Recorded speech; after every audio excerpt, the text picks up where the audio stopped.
This episode of California Dreaming is brought to you by BLUBRRY. Creating a podcast isn't that simple. It's more than just recording yourself and uploading it. To really get your show everything you want it to be, you're going to need a little bit more than that. You need easy and reliable hosting so your time can be spent creating your content. The most accurate download stats so you know that you're reaching the audience that you're wanting to. And a web page that makes setting up totally easy on you and won't take up too much of your valuable time. And BLUBRRY offers all of this and more for hosts and aspiring hosts alike. Simple media hosting, a fully integrated WordPress website with their PowerPress sites. So if you already have a podcast or you're always dreamed about starting one, head over to www.orbitaljigsaw.com/dream to sign up, and the first month is free. The BLUBRRY support team is available to walk you through the steps of migrating your show without losing any subscribers, or to get you started in the process of launching your new show. With the first month for free, using promo code DREAM, you've got no excuses. So let's get started. I do first want to take the time to thank all of you who have continued to support California Dreaming on Patreon. Make sure those of you who have recently subscribed that you keep your eyes on your mailboxes for a thank you card and a small gift from me, as well as join the Facebook group exclusively for patrons, Katie2 Postmortem. Thank you to this week's newest patrons, Peggy D, Melissa C, Lucky Jean, A. Mia, who increased her pledge, Katina M, and Sean K. Your contributions help us to keep this show going and to bring more and better content each week. For as little as $1 a month, you can gain access to all the bonus content available on Patreon. So be sure to go browse around over there and see what's available. The link is in the show notes as well as on our website at www.orbitaljigsaw.com. Again, thank you for your support. Today we have a very special episode to talk about. And it's going to be different than the usual cases that we cover, in a couple of ways. This is likely one that you've never heard of, but if you're from anywhere around the Fresno, California area, it's possible you may have heard this case. It's also different because it's an unsolved case. In these, I tend not to cover as much as cases that have been solved and prosecuted, as sadly, sometimes there just isn't a whole lot to talk about when it comes to cases that are lesser known and unsolved. And another reason why this case is different is because it was brought to my attention by the childhood best friend of the victim. She sent me a message on Facebook an evening back in September, on the 11th as it would be. She asked me who she needed to speak to about getting her friend's story on the show. I looked at her message and it kind of made me smile a little bit because it's not like we've got some huge production team that scouts for guests and stories, or that I have any kind of complex screening process to get a story told here on California Dreaming. So we got to talking over Messenger that night. Of course, I am more than happy to share the story of a loved one who has gone missing or been murdered, and the case is unsolved. I've tried reaching out to family members of victims in the past to ask them about their story because I'm interested in telling it on the show, but it doesn't always work out well. My messages go unanswered sometimes, and most recently, a mother whose daughter was murdered had gone unsolved for more than 16 years, and she was interested in having her story told on California Dreaming at first, but then, after giving it some thought, she came to the conclusion that there wasn't anything about sharing her daughter's story on the show that was going to help give her case any traction, so she changed her mind, not wanting to go through with the podcast. It was actually going to be a standalone, one-off, multi-part series since I had Mom to work with and I'd have so much more information to share. much more than I would have ever found on the internet searches. Today's story came to me from a woman named Katina. Her best friend was raped and murdered on August 22nd, 1996, in the city of Fresno, California. And today, more than 22 years later, her case remains unsolved. But there is DNA evidence that was recovered from the scene of the murder. And in 2002, that DNA was linked to several other rape cases in the Visalia area that occurred between 1999 and 2002. However, Katina's friend is the only known murder committed by this unknown predator.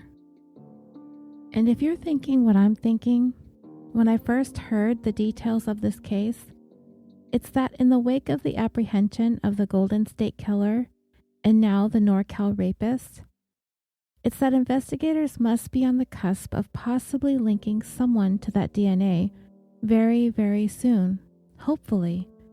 With the advances in DNA technology, coupled with the widespread popularity of a number of genealogy databases, these once nameless, faceless sexual predators and murderers who have likely grown complacent in their old age, thinking that their crimes are long forgotten, hopefully have another thing coming. And this is exactly what Katina is hoping for her best friend, who has now been dead longer than she was alive. And we're going to talk about this today in this 64th episode of California Dreaming, the unsolved murder of Debbie Dorian.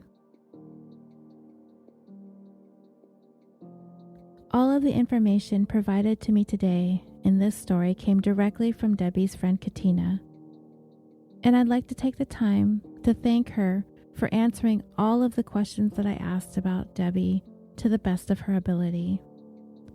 And bless her heart, she did the best that she could, so that we could bring you the most comprehensive story today. Over the years, Katina's grief has manifested into anger, and there is hardly a day that goes by that Debbie doesn't cross her mind. It is my hope, and I'm sure it's the hope of all of my friends, and by friends I mean listeners, but I'd rather call you my friends, that it's all of our hope that the violent sexual predator and murderer is brought to justice soon, as he has spent far too much time, not only free, but free to harm other women.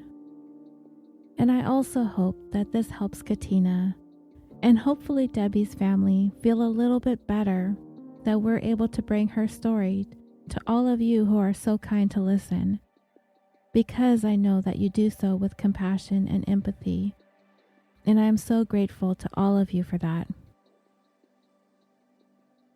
As I mentioned earlier, Debbie is her killer's only known murder. So it leaves us to wonder, why did he choose to murder Debbie? As it did not seem his primary focus in any of his future attacks, so we can only speculate. I do have a couple of theories. One is perhaps Debbie was his very first victim. The other crimes that he's been linked to did not occur until 3 to 5 years after Debbie's murder. Maybe in his first attack he felt like he had to kill her, or to let her die in order to avoid being identified. Maybe he was afraid of being linked to the killing, and in order to eliminate the potential of Debbie identifying him, or even testifying against him, he decided that she had to die in order to silence her. And then as time passed and her case grew cold, her killer became comfortable with it, thinking that he had gotten away with murder. And maybe he spent those 3 years in between murdering Debbie all the way until his next rape, panicking about killing her, and maybe this scared him, and he really didn't feel the need to kill his future victims, seeing as though he wasn't getting caught for his crimes. Maybe he felt like he really didn't need to kill his victims. He could just break in attack, rape, and leave without having to add murder to his list of offenses. Maybe Debbie put up a fierce struggle for her life. Maybe she screamed. And when he silenced her with duct tape, which he wrapped around her face and head so tightly, Debbie ended up suffocating to death. So, not to give this killer any type of leeway or excuses, but because he never murdered anyone else that he raped afterwards, I tend to think the possibility might be that Debbie's murder may have been unintentional. I mean, obviously he intended to do her harm, but because she was his only murder, I think it was a mistake when he bound her too tightly, cutting off her ability to breathe. Of course, it doesn't diminish the crime at all, but it's just a thought, as he is not known to have murdered anyone else. Anyway, as California law is written, he would still be held responsible for her first-degree murder because Debbie's death occurred while a felony was being committed, namely the sexual assault. So let me tell you a little bit about Debbie. She was born June 20th, 1974. Her father lived in Fresno and her mother in Los Osos. So throughout her childhood, she was shuttled back and forth between their homes. She was their only child. Debbie's mom was a horse breeder, and her father was an audiologist.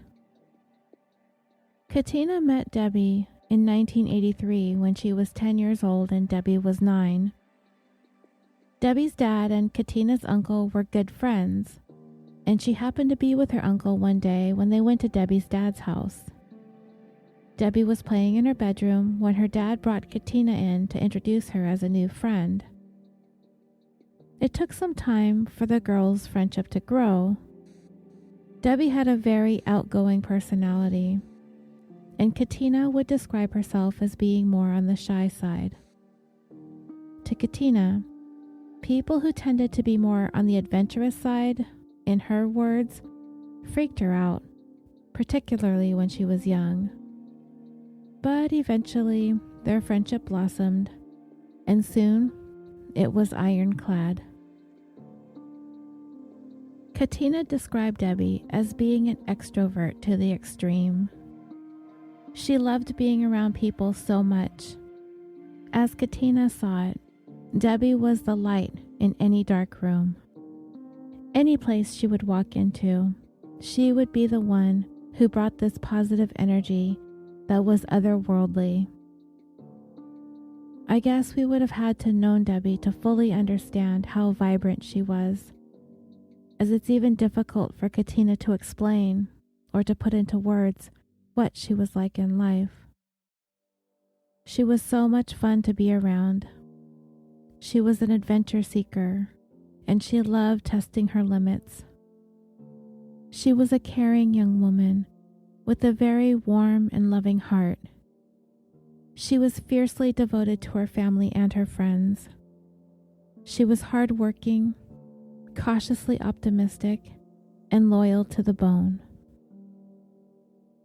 Katina described Debbie as being so much fun to be around when they were growing up. Debbie taught Katina how to jump on a bed without your parents finding out what you were doing. And I'm actually curious as to this covert bed jumping technique Debbie seems to have figured out. Debbie loved playing outdoors, going on bike rides, going swimming, and telling spooky stories under the covers with a flashlight.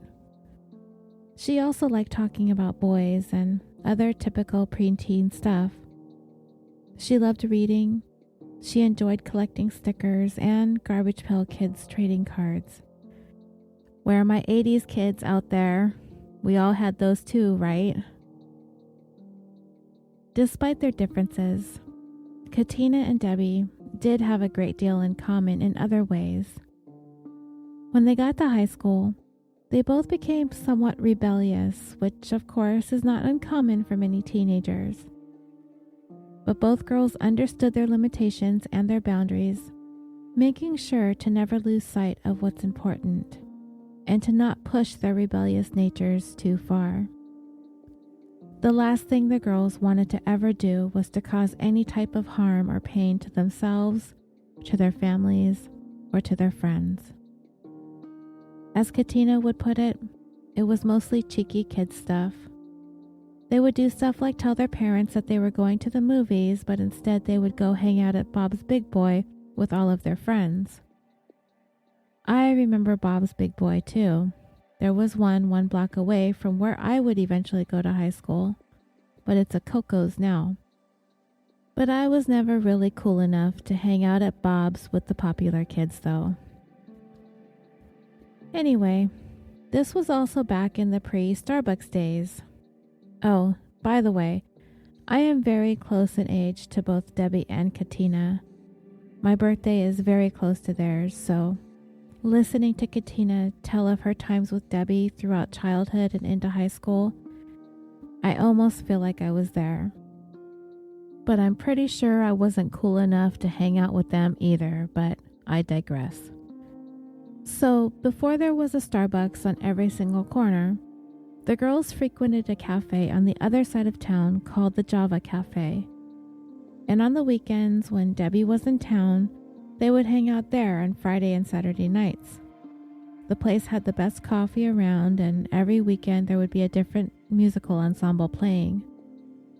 Debbie would have her obligatory raspberry chocolate coffee, and Katina was there for the music and the energy of the crowd.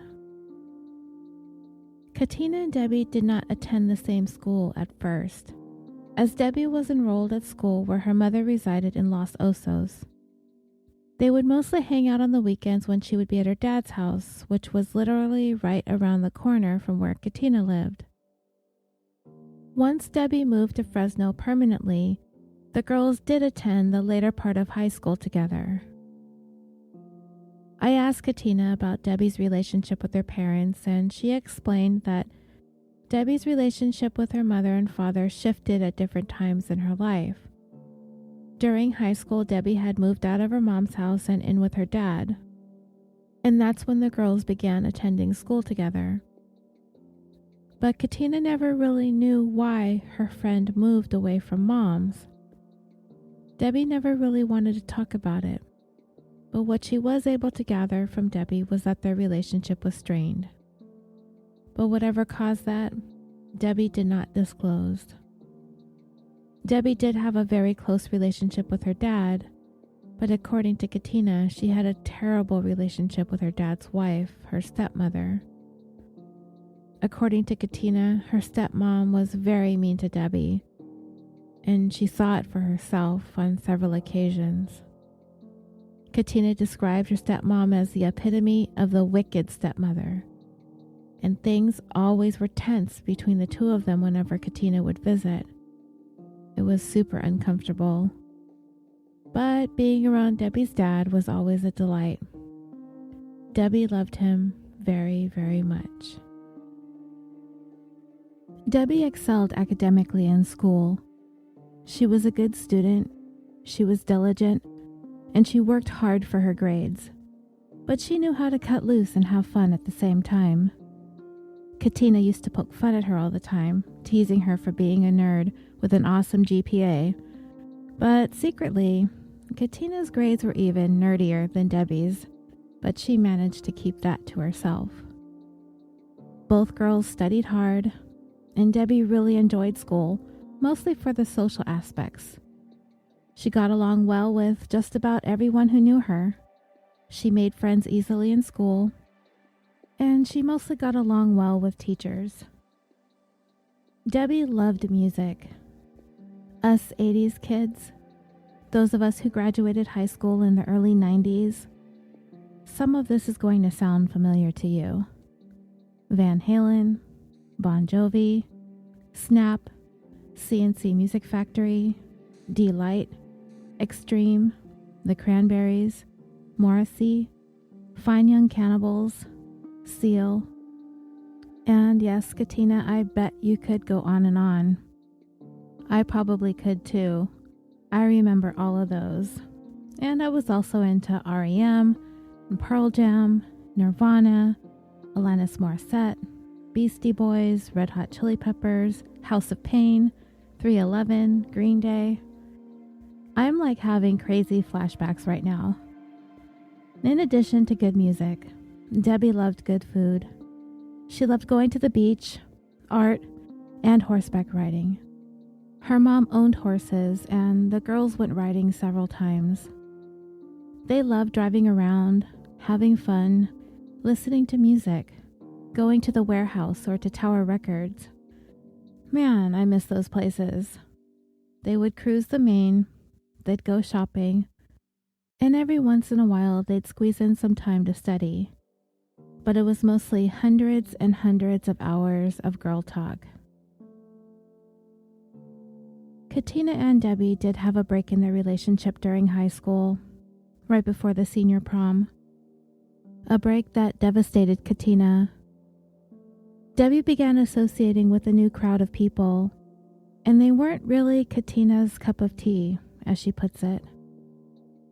And the reason why Debbie's new friends did not go over well with Katina is because they were what you would label as the popular kids in school.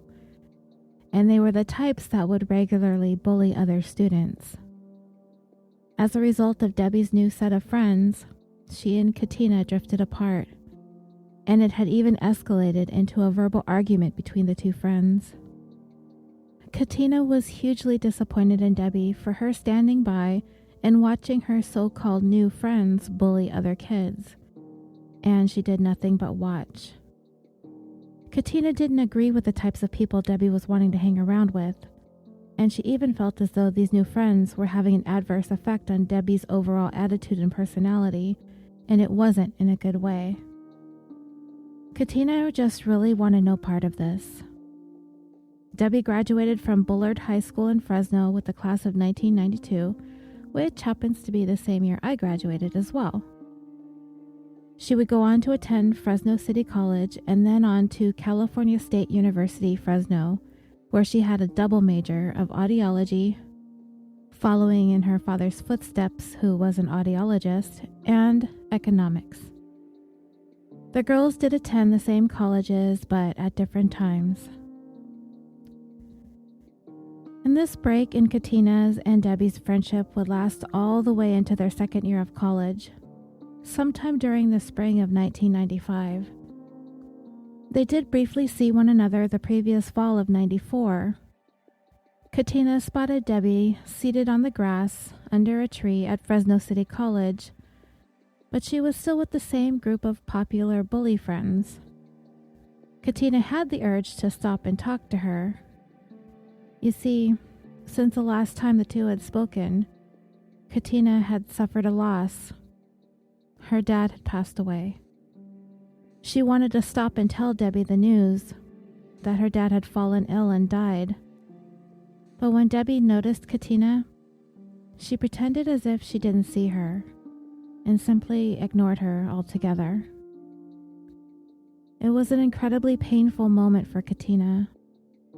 To get such the cold shoulder treatment from her former best friend. It had only been about 4 months since her dad passed away, so for Katina, Debbie's brush off cut a little deeper. A few months later, in early 1995, Katina spotted Debbie in the Tower District. She was hanging out with a friend of hers, and Katina was with her then fiancé. They happened to randomly bump into each other one day. Much to Katina's surprise, Debbie seemed genuinely happy to see her, despite the way she had treated her in the past, having given her the cold shoulder and whatnot. And Katina, of course, was equally surprised and happy to see Debbie as well. The girls swapped phone numbers, they expressed to one another how much they missed their friendship, they hugged, and they parted ways with intentions of reconnecting and catching up sometime in the near future. Debbie and Katina, of course, were a little bit older by then. Life happens, you know.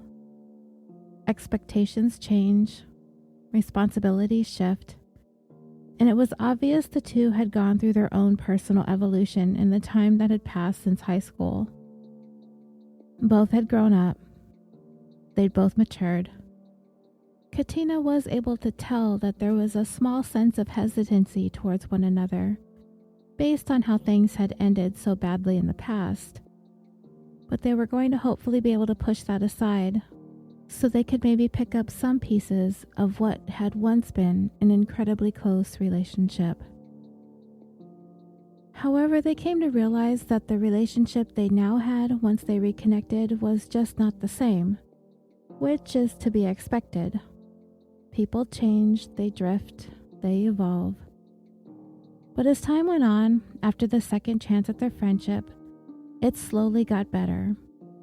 The girls were growing closer, as they were learning how to get past the emotional scars that were left when their friendship ended back in high school. And you know and I know when you're in your early 20s, you're just busy. At least I was. I worked a lot. I went to college. Sometimes I'd have a boyfriend, but I don't really want to talk about that. And I imagine it was much of the same for both Katina and Debbie. So at this point in time, they were managing to get together about once, possibly twice a month. Debbie did have a job, and she was living in her own apartment close to Fresno State, which she moved to sometime during the time when the girls were not speaking. So, the friends were still in the process of rebuilding their fractured friendship. But from what I understand, things were, at the very least, better than they had previously been. They were working on it. So in the summer of 1996, life was good for Debbie. She was going to Fresno State, about to graduate, matter of fact. She was holding down a job. She was living on her own, but she was advertising for a roommate. She was also in a relationship with a young man named John. Katina does not know very much about him, other than he was working as a firefighter.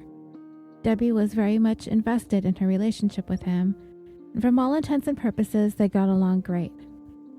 And Debbie did indeed envision a future with John, according to Katina. Debbie's parents both felt the couples were a good fit. Katina would go on to meet John a little bit later in this story, and it would be under devastating circumstances. In July of 1996, Debbie was on summer break from classes at Fresno State, and Katina happened to bump into her at a place called La Boulangerie, which, if you know some French, is obviously a bakery, a very popular one in Fresno. Both girls were busy with life at the time, so finding time to get together was challenging. They stood in line at the bakery. Debbie was kind of in a rush, but they were there and talked for about a half hour. About a month later, on or around August 18th, Katina called Debbie to see if she was available to meet for coffee. Debbie told her that she was super busy and was preparing to go on a trip with her dad to visit an audiology school up north somewhere. She said she had a few things that she needed to do around the apartment and that she would give her a call in a few days to figure out a time when they could get together, but indicated that it would most likely be the following weekend that they could grab a coffee. The conversation was brief, but it was positive, and then it was upbeat, and the girls had tentative plans, and Katina was very much looking forward to catching up with her in the upcoming weekend. But it would never happen. That chance meeting at La Boulangerie would be the last time Katina would ever see Debbie. And that phone call making coffee plans would be the last time she'd ever speak to her. On August 22nd, 1996, Debbie's father, who had plans to travel with her to that audiology school, arrived at her apartment. They were supposed to leave that morning, so I assume he either knocked on the door and received no answer and let himself in. I'm not certain if the door was locked or if he had a key or if it was unlocked and he was just able to open it. But either way, Debbie's dad entered the apartment, and that's when he discovered his daughter was dead. Debbie had been bound, gagged, raped, and murdered. It would later be determined that Debbie had been dead for approximately 2 days before her father made the discovery. Debbie's father has never spoken about finding his daughter in the manner in which he did. Katina at the time was in a relationship with the Fresno police officer and was able to glean a bit of information from him, though he would not tell her very many details other than it was brutal. He did also share with her that there did not appear to be any forced entry into the home. Beyond that, Katina had no information about the condition Debbie was found in, other than the facts that I've already shared with you about her being bound, gagged, and raped. The officer that Katina was in a relationship with would not share those details with her, even though she asked. He couldn't, even if he wanted to, as that would have jeopardized his job. Today, Katina is glad that she doesn't know, as Debbie's death would go on to torment her for many, many years to come. One of the things we wonder, of course, is how could 2 days pass before anyone became alarmed that Debbie had not been heard from? We've heard many cases where people become alarmed if a person is 5 minutes late for work because it was out of character for them. People right away start seeing red flags and start making phone calls and start sending people over to their houses. But sometimes, some people just have no place to be for a couple days, you know? We see that happen on occasion. Debbie was on break from classes. She lived alone. She might not have been scheduled to work because of her upcoming plans to travel with her dad. And from what I understand, according to Katina, Debbie's boyfriend, who's a firefighter, was away working on a wildfire at the time. Which makes complete sense, as here in California, August is certainly the peak of fire season. And Katina had spoken to her by phone just a couple days prior, and it wasn't like they talked every single day anyway. So alarm bells just weren't going off for anyone. I peppered Katina with question after question after question about the crime, but she did not have a lot of answers for my most pointed questions. I asked if there had been signs of a struggle, if items were knocked over, were things damaged, did it look like Debbie fought, did she have any details about the scene, but she just wasn't privy to that information. She did know that it looked as though Debbie was eating a snack or something to that effect. She also had heard that she had just arrived home from shopping, but she can't be quite sure. She heard that there was some partially eaten food on the counter and something interrupted her. But it did seem she had recently arrived home from wherever she had been. Katina was never actually able to get any of the information about what is speculated to have happened at the time Debbie was attacked. She would say that she did not have the guts to ask anyone, especially Debbie's mom and dad. Of course, she didn't want to upset them. In Dreamers, this issue would come up again in the weeks Katina and I were talking about Debbie's murder. When she messaged me and asked me if I could tell Debbie's story on the show, one of the first things I wanted to know was how would her mother feel about Debbie's story being told. I asked her if she thought Mom would be okay with it, or would she resist the idea. And the only way to find that out would be to call her, as Debbie's mom, Sara, is not one to use text or Facebook Messenger, although she is on Facebook, but that's about the extent of it. Katina said that she would give Sara a call. It had been about 2 years since she had spoken to her, so she really needed to work up the nerve to pick up the phone and dial. In the meantime, Katina had my laundry list of questions to answer, so I would be able to work with the information she had and weave it together into the story for all of you to listen to. Katina finally emailed me back with pages and pages of details for us, and she did an amazing job on all of it. And I know, talking about her friend, though 22 years has now passed, it hasn't gotten any easier, and it brings up all these sad and painful memories and thoughts of your friend who you loved and missed very much. It is truly terrifying to imagine what Debbie's last moments were like. The pain, the fear, her life slipping away, and she's all alone. And I can imagine that these are only some of the thoughts that run through your mind when you're trying to build up the nerve to pick up the phone, to call Mom, and ask her if it's okay if we get on this random podcast with this random person to talk about the worst thing that's ever happened in your life. But Katina, dreamers, this woman, she is so determined to keep Debbie's memory alive. She did call Sara, and she told her what we wanted to do. And Sara gave us her blessings. I called Sara myself also the next day. I had the same anxieties, of course, getting on the phone with her. You worry about triggering all this heartache and pain. But what I've also come to realize is that families of murder victims or even missing persons are more often than not glad and relieved that we are still out here caring about their loved one whose case has gone cold.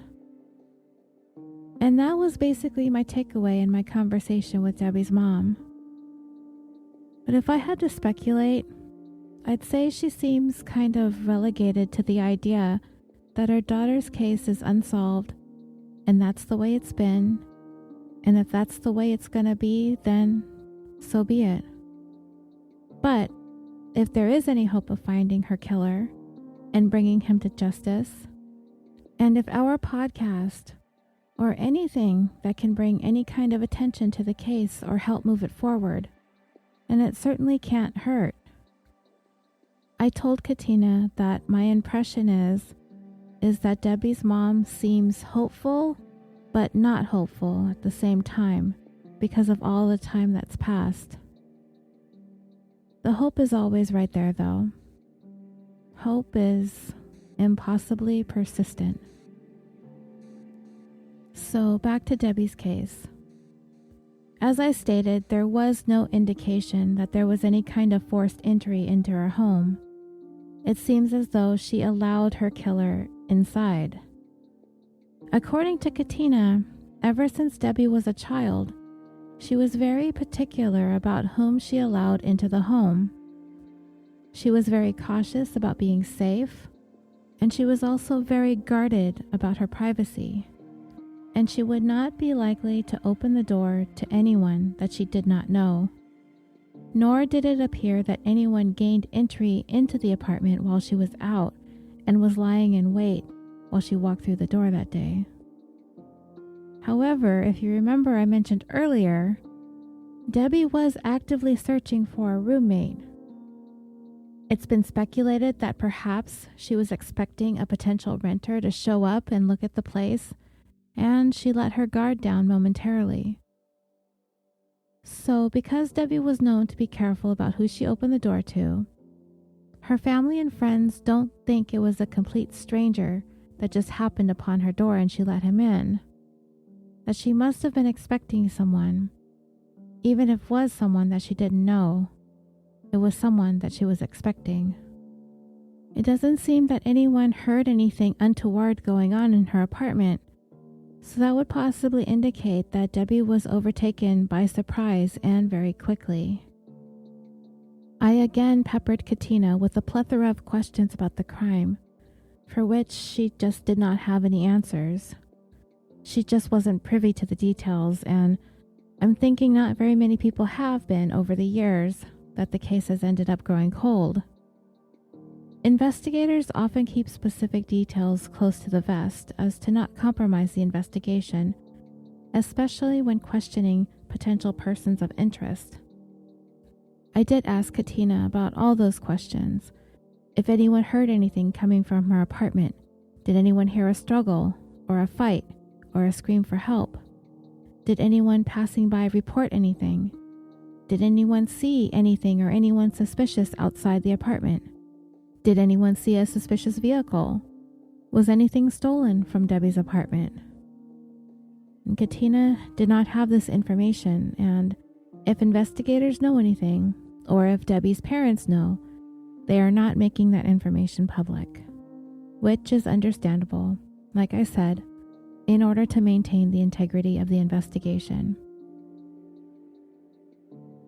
But dreamers, there is something huge in this case. Something huge we've been talking about a couple of weeks ago when we discussed the NorCal rapist and the Golden State Killer. DNA. Yes, Debbie's killer left his DNA behind at the scene. I asked Katina if she knew the source of the DNA, the nature in which it was deposited. Was it blood, maybe if Debbie injured her attacker? Or was it under her fingernails because she scratched him? Or was it semen left as a result from the rape? But again, Katina didn't know. I think it's a detail investigators don't want released to the general public. But yeah, we do know that there's DNA. And today, advances in DNA technology have progressed in the 22 years since Debbie was killed. And the identity of who did this to her is only one click away from being uncovered. And we'll talk about that in a little bit. I asked Katina to tell me how it was that she came to find out about Debbie's murder. She said she had just gotten home, and she turned on the TV and tuned it into the local news channel. It's one of those habits that she had as she came through the door each afternoon, either after work or school. When she went over to check her messages on her answering machine, and if you don't know what an answering machine is, you're probably too young to be listening to this, so go find your parents. And surprisingly, Katina had more than a dozen messages, 15 to be exact. I asked Katina about this. Was this unusual for her to receive this many messages in one day? And she said yes, it was very unusual. She normally only came home to a maximum of 3 messages. One from her mom, one from her sister, and one from her fiancé. When Katina pressed play, she had a parade of messages, people leaving condolences. But Katina was perplexed. She had no idea what they were talking about. She did have a number of messages from a mutual friend of hers and Debbie's named Heather. Heather was a good friend going back to junior high, now known as middle school to you youngsters. Her messages were just as ominous, asking Katina if she was okay. Confused, but at the same time feeling somewhat concerned that something might have happened to someone in her family, she quickly called Heather back and asked her what was going on. Heather asked her if she was sitting down. Katina said that she was not, but Heather began telling her anyway, telling her that something happened to Debbie. As I was reading Katina's answers to my questions about this moment, I tried to picture it. What it was like for Katina, trying to process what she's hearing, thinking that something has happened to a member of her family, yet getting told something has happened to Debbie. Katina paused for a moment and asked, "Debbie who?" Heather also paused for a moment and over the phone loudly said, Debbie. You're Debbie. It's been all over the news. Katina, who had already flipped on the TV when she got home, turned and looked at the screen. And she saw Debbie's picture, right there on her TV, splashed across the news. She stood there, horrified as she listened to the reporters describe how her childhood friend's body had been discovered by her father. It felt unreal, like this can't be happening. This was like walking into a nightmare. Katina still had the phone receiver up to her ear when she heard Heather ask her if she was going to be okay. Katina screamed into the phone that she would not be okay, and then she slammed it down. Katina was reeling from the news of her friend. A friend she had been on the cusp of reconnecting, renewing their friendship. She was gone. She screamed. She cried. She became sick to her stomach. She threw things against the wall. Katina had completely lost it. In her words, she was shattered. Totally shattered.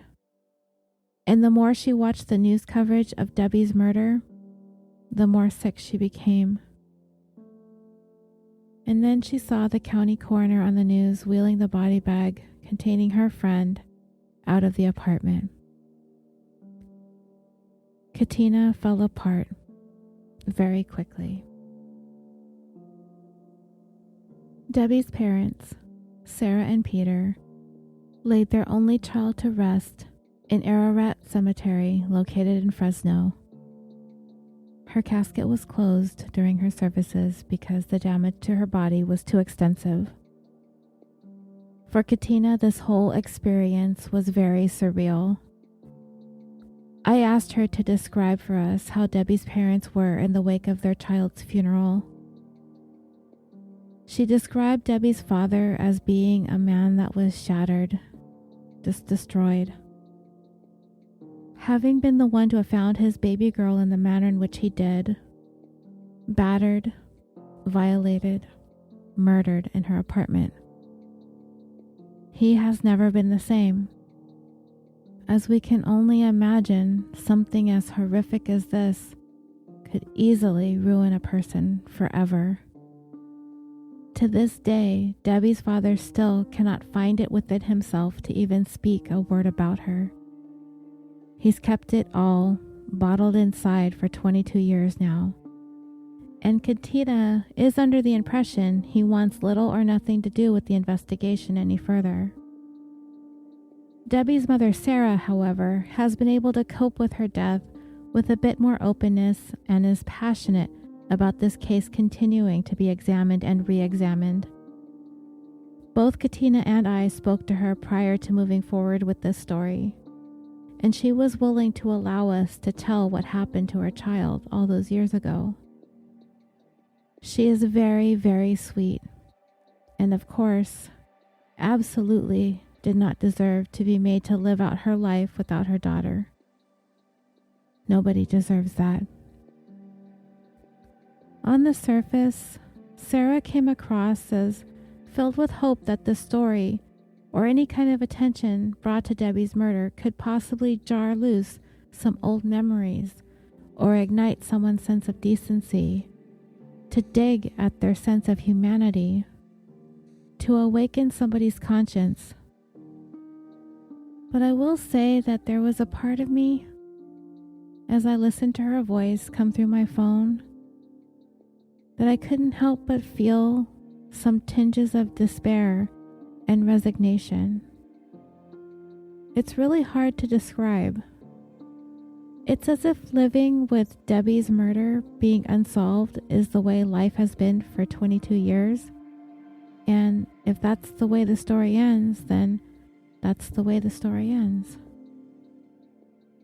I don't know. As I listened to Sara's words, I couldn't help but try to put myself in her place.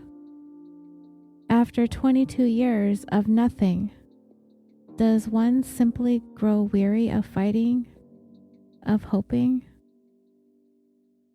Does it at some point become easier to just learn how to live with this being your reality? I wondered how I would feel if all this time passed and I was no closer to knowing who caused the worst thing in my life ever than the day it first happened. Would I be dogged in my fight? Would I be strong?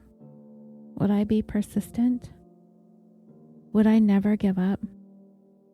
Would I lose hope as year after year after year passes with no answers? I'd like to think I would, if it were my child having been ripped so violently from this world. But I can't possibly begin to understand the depths of despair and pain and anguish. To carry the weight of that on your shoulders for 22 years. So I can't say for sure how I would be. Debbie was a little shy of 6 months older than me. So I would surmise that her mother could possibly be close to my mother's age, approaching her 70s or possibly already in her 70s. Could I carry this grief when I'm at that age? Could you? Debbie's mom told me that I could tell her story, and if anything were to come of it, then great. It can't possibly hurt. And I'm hoping and praying with every fiber of my being that Debbie's mother lives to see the day that whoever did this to her daughter is brought to justice. And if she doesn't, I hope she finds some comfort, albeit small, that she never ever gave up, and she never stopped wanting to keep Debbie's memory alive and strong, that she talked about her as much as she could to help ease the anguish of her absence, and that she pushed in all the ways that she knew how to get her daughter's murder solved. And if the time comes that Sara leaves this world without the answers that she so desperately deserves, then there is at least one person who deeply loved and cared for Debbie, who will continue the fight for her until she sees her killer brought to justice. And that's Katina. And in our small way, in the only way that we can, we hope to bring a light upon this story by putting this out there for everyone to listen to. In the days and weeks following Debbie's death, Katina tried to maintain an open line of communication with Debbie's dad. She tried to be there for him, tried to maintain the relationship that they had had. Remember, Katina's uncle and Debbie's dad were friends. That's how the girls met, and that's how they became friends. She thought maybe because she had such a close relationship with his daughter that she might be able to help him find some kind of solace or comfort, but this would not be the case. After a few months following Debbie's murder, her father really didn't want to speak to Katina anymore. Debbie's mother and Katina actually didn't speak until recent years, specifically when Debbie's case was reopened 20 years later in 2016, which I will get into. It was then Katina and Sara began talking.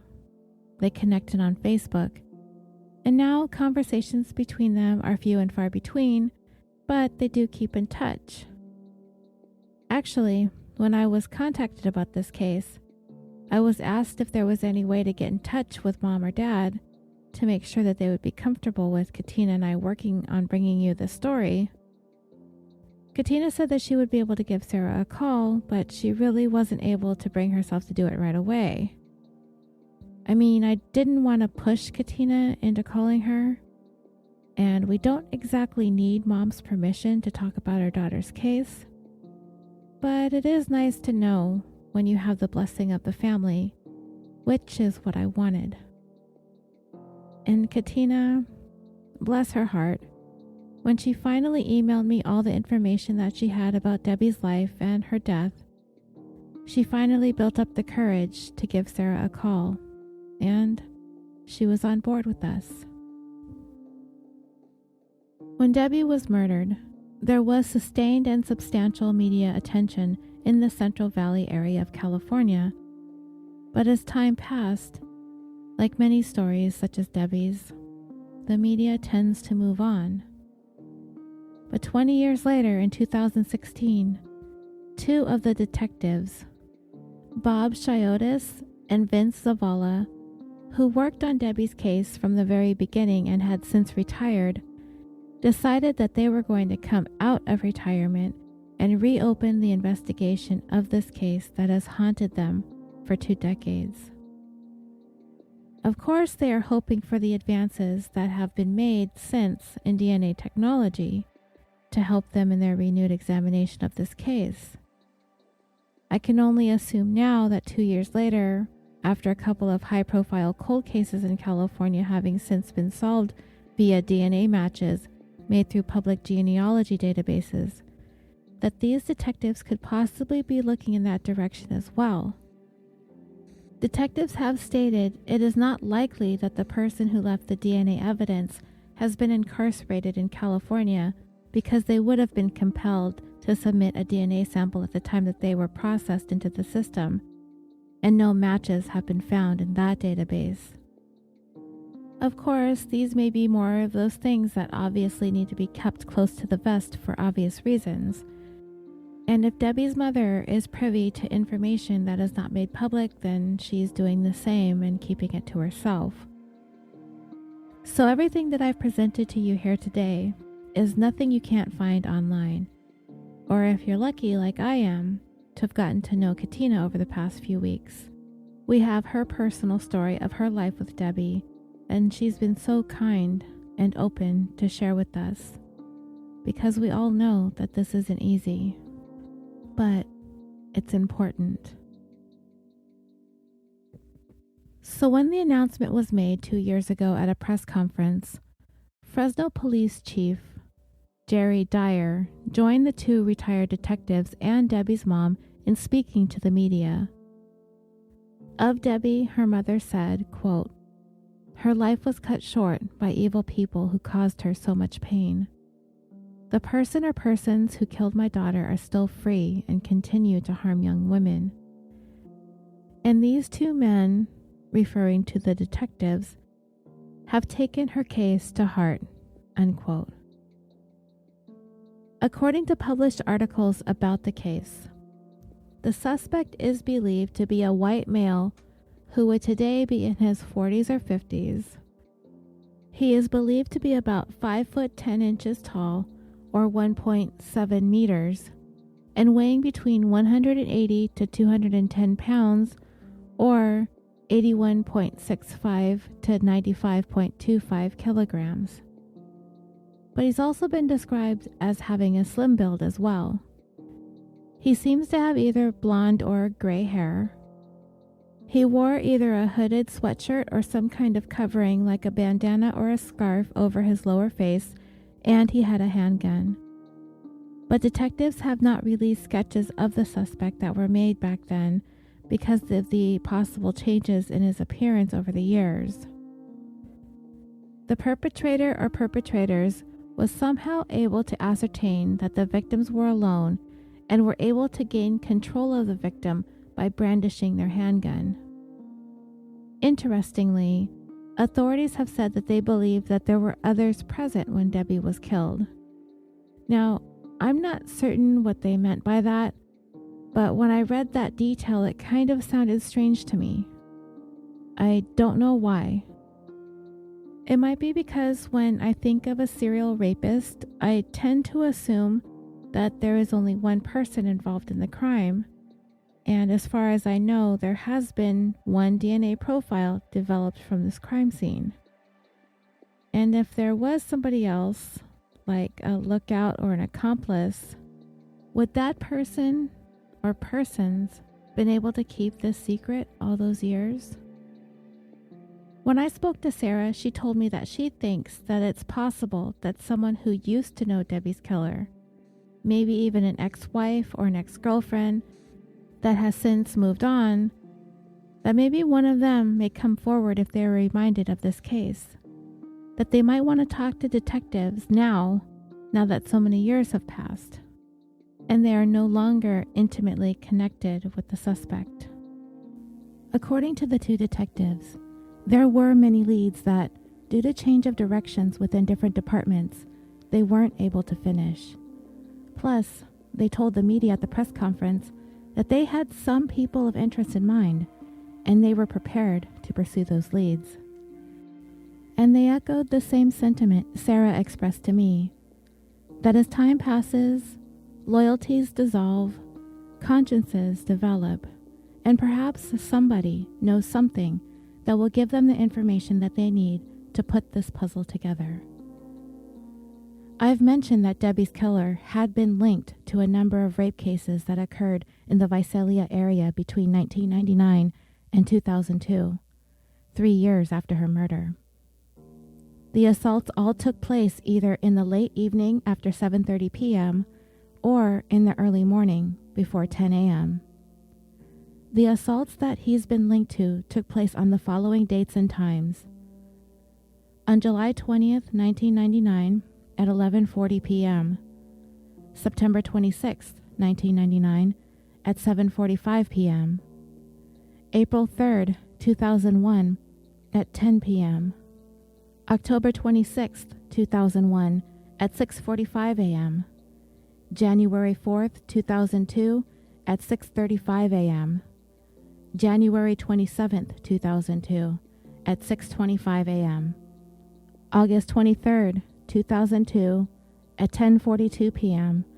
And it is believed that the perpetrator attempted to rob a victim on December 23rd, 2001 at 7 a.m. The locations of each of these assaults is also available online in case anyone listening lived in the Visalia area in the late 90s or early 2000s that might be familiar with the area, who may have had any information. I will provide you with the contact info at the end of the show, as well as in the show notes. I asked Katina about the early stages of the investigation.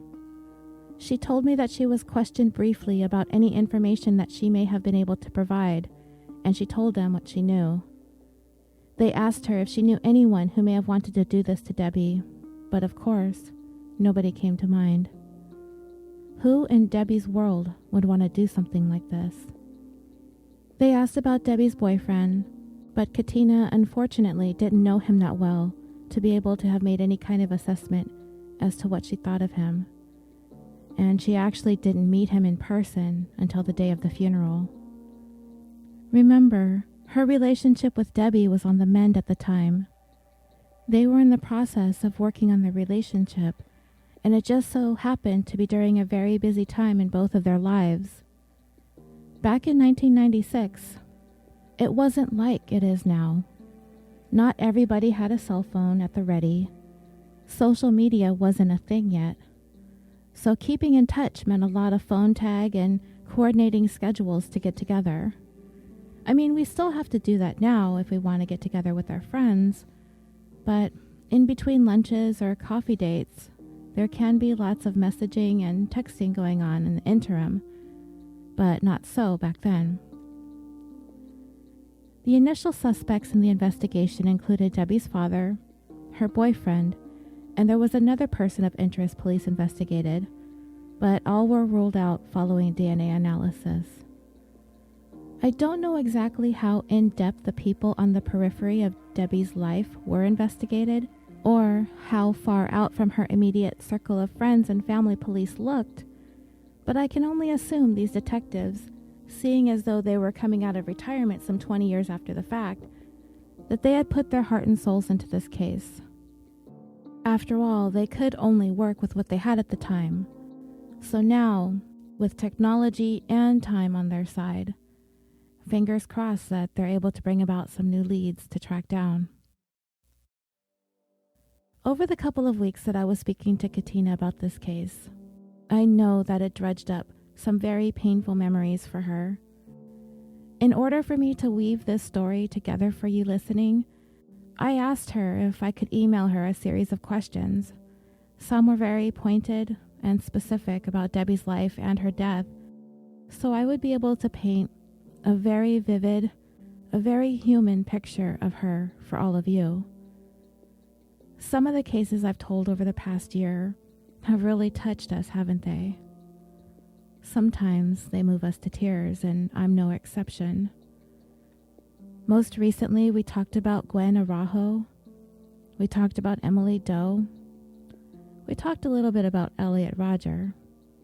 In these cases, they tend to stick with us. They make big headlines and their stories resonate. There are stories we've talked about that you may not have heard of before because they didn't garner as much media attention, or they happened a long time ago and faded from our public consciousness. And I think Debbie may be one of those many that you have likely not heard of before today. She did get a good amount of media coverage in 1996, and I get the feeling it was big news in the local area. But I hadn't heard of Debbie down here in Southern California either. Not until Katina introduced me to the story and to her. I asked Katina how Debbie's murder impacted her life. Her immediate response was that it is indescribable how she's been impacted. She described the first few years as feeling as though there was a gigantic empty hole in her life. There was this void. And even though they had been estranged for a number of years, Debbie was still out there, somewhere, living life. And the girls were on the mend. They were becoming reacquainted. I know I keep reminding you of that fact. It bothers me, though. I feel this deep sadness when I think about the time that was lost. But their friendship was being rediscovered, and then it was quickly lost again. But this time, forever.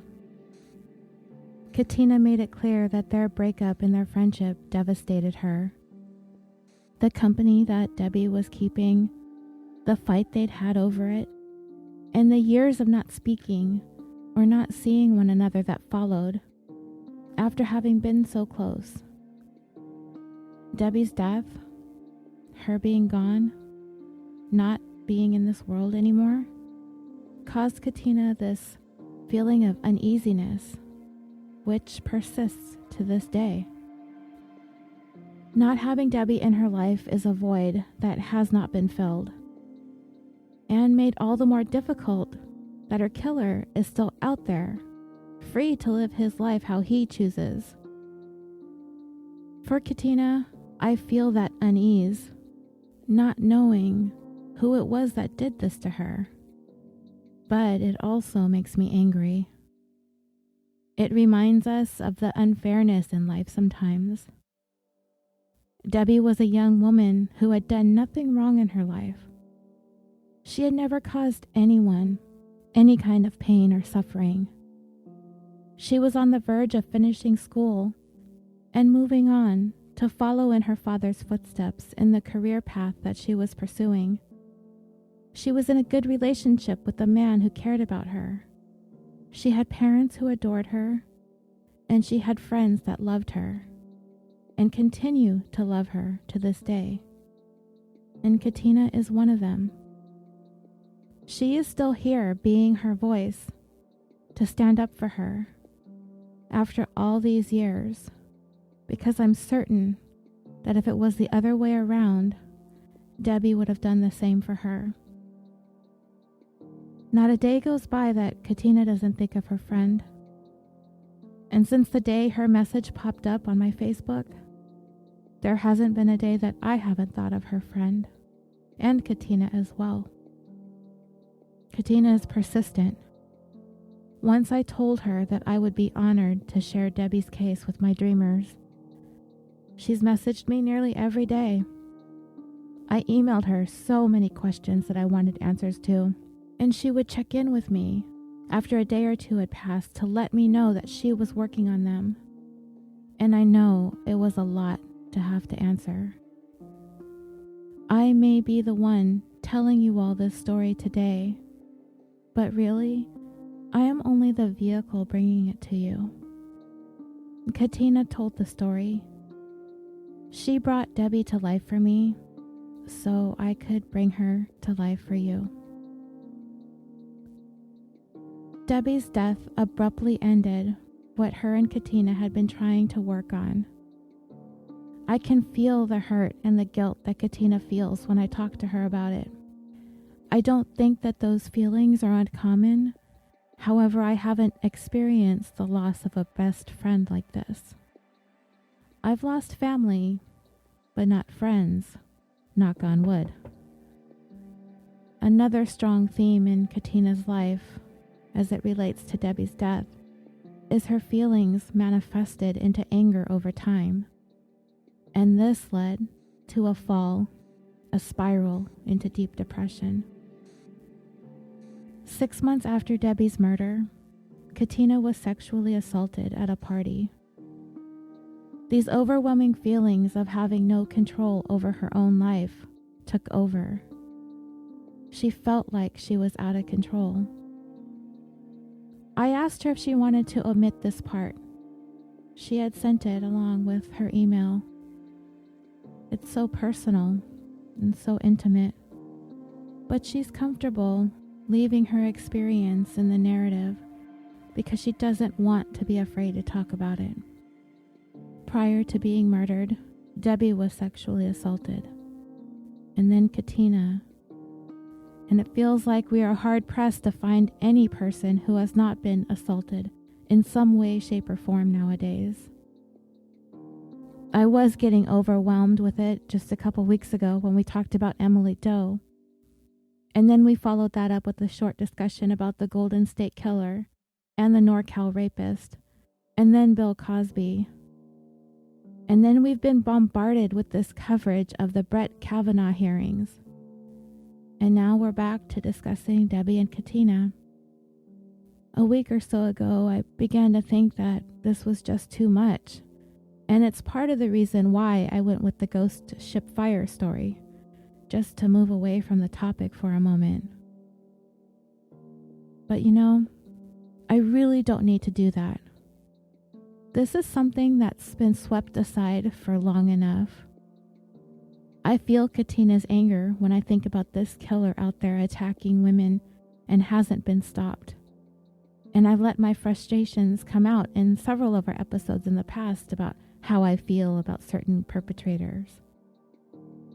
I didn't want to bring all these angry and hurt feelings to the surface for Katina, but I've come to realize that they're going to be there, whether I bring them up or not. So the best thing that we can do is hope that this can be somewhat of a catharsis for not only Katina, but for Debbie's mom, and all of those who loved and cared for her, and for myself, and all of us who get angry and frustrated at these injustices. I want all of us to feel a sense of relief when we're done listening to this.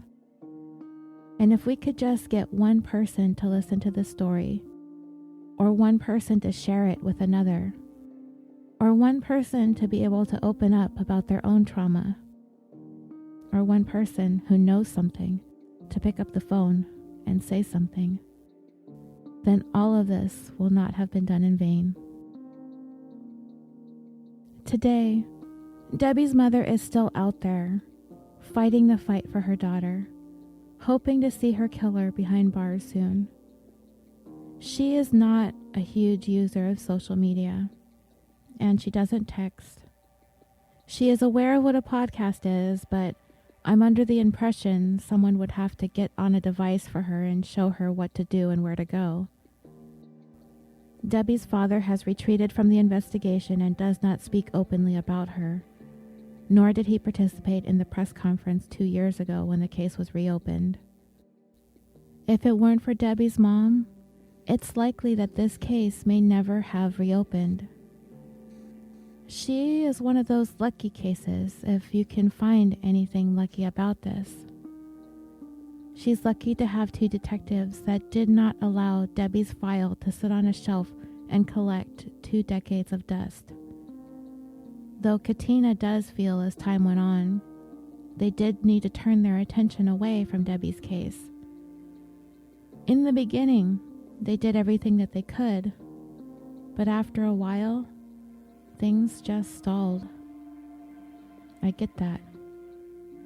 Detectives have other cases that they need to attend to, cases with viable leads. And Debbie's case simply ran out of leads after a while. But all of us who listen to podcasts know that sometimes what these cases need is time. Time needs to pass. Science needs to advance. Technology needs to develop. And this is where Katina and Sara feel the answers lie with Debbie's case. I think the detectives who investigated the Golden State Killer said it best at the press conference after they caught him. The answer was, and always going to be, in the DNA. The same can be said for Debbie's killer, who is also a serial rapist. The answer is in the DNA. I asked Katina to tell me what she misses most about Debbie, and she just said everything. She misses the way she used to braid her hair. Debbie taught Katina how to manage her curls when they were in high school, and to this day, Katina still uses the tips and tricks that Debbie taught her to style her hair. Katina shared a picture of herself and Debbie with me when we first started talking, and I kid you not, dreamers, these girls could have been sisters. I don't know if she'll want to, but perhaps she will share that picture with all of us on the Facebook page. Katina would be the first to tell you that that's what they felt like. Sisters. She misses Debbie's laughter, her smile, her goofiness, her wittiness. She misses talking to her on the phone. She misses her compassion. She just misses her. Everything. She misses her best friend. It's been 22 years since Debbie was murdered as of this past August. It's 22 years that this world did not get to have Debbie in it. 22 years her family didn't get to have her. 22 years that Katina didn't get to have her friend. And most, if not all of us listening, have only had the chance to know Debbie in death through her friend, who to me is her champion. Of course, Debbie's mom is as well. But Katina is the one who introduced all of us to Debbie. She made her more than just a name on a headstone, more than just another victim of a violent sexual predator. Because of Katina, Debbie is able to live on in memory so we can talk about her. So we too can be her voice because, damn it, this man should not be free another freaking day.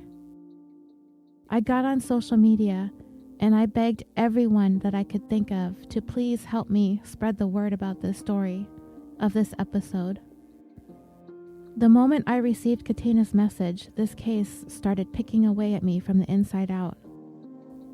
The emptiness, the hole in Katina's heart, the void in her life, it's all of ours now, until this bastard is locked up.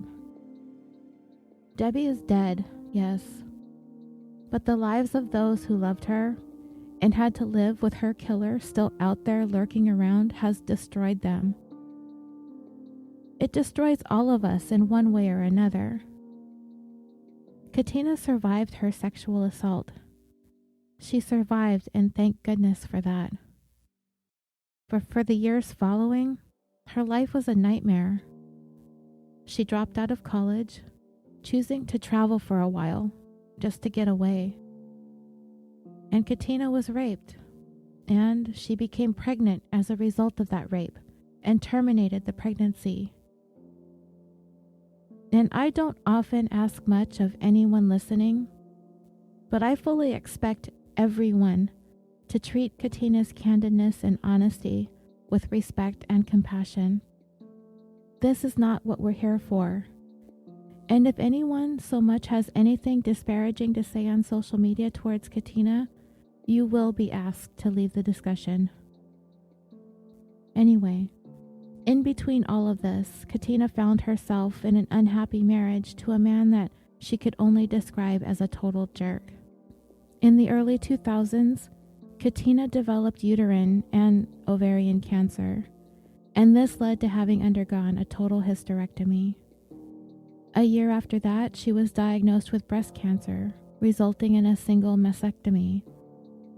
To Katina, she felt as though she was made to go through all of these really difficult life experiences without a best friend to lean on, to be there for her. And this developed into the anger that I spoke of. The resentment that her best friend was 6 feet under, in a box, because some anonymous asshole decided to extinguish one of the most beautiful people on this planet. Like I said, Katina thinks about Debbie every day, but she doesn't talk about her too often. She said if people weren't already sick and tired of her talking about her all the time, she probably would. I hope she knows now that thousands and thousands of people have now willingly listened to her. Thousands and thousands of you lovely people out there who have taken the time to allow me to tell this story. You've absorbed what we've had to say, and now you know who Debbie Dorian is. All of you listening are compassionate, loving people who have demonstrated that to me time and time again in your willingness to open your hearts and your minds to the stories of these injustices of the world, to help carry this story with you, to help take just a little bit of it off of Debbie's loved ones. It's all of ours now, Katina. We are with you. Katina is okay today, but she's still angry and hurt and sad. She works as a human resources manager in the Los Angeles area. She met her husband in 1997 and they were married in 2010. And her life with her husband and her 3 cats is relatively peaceful now. She loves a good book, but more importantly, she loves a good podcast, of course. She enjoys her time with her family, and in her spare time, she's a landscape photographer. But dreamers, our friend Katina did not have a great deal of support in coping with losing Debbie. She carried around a lot of anger and pain for a lot of years. It being unsolved certainly compounds that. She also carries around the burdens of regret and guilt.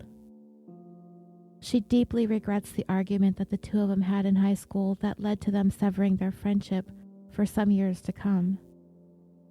And with that, the regret of those lost years she could never get back. Years that she could have had with Debbie, but didn't. There is very little that can be said to bring any kind of comfort or solace in the face of that.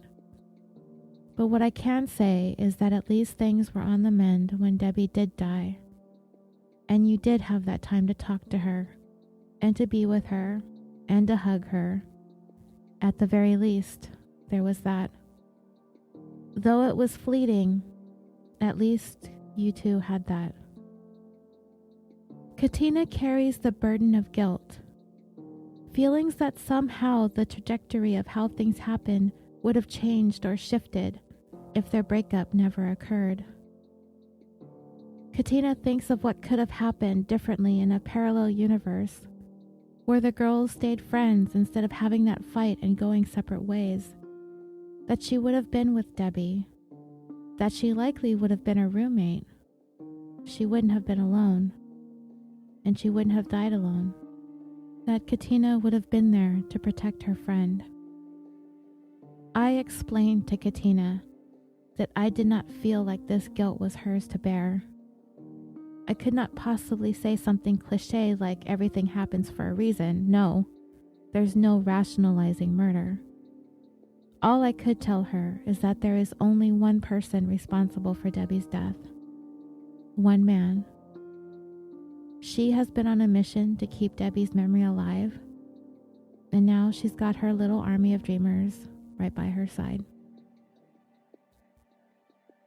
If anyone has any information that can lead to the arrest of the man responsible for the rape and murder of Debbie Dorian, as well as the rape of at least 7 other women in the Visalia area, there is currently a $57,000 reward being offered.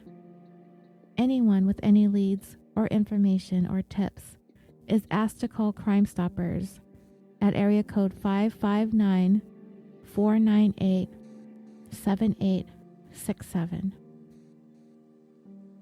Thank you so much for taking the time to listen to Debbie's story.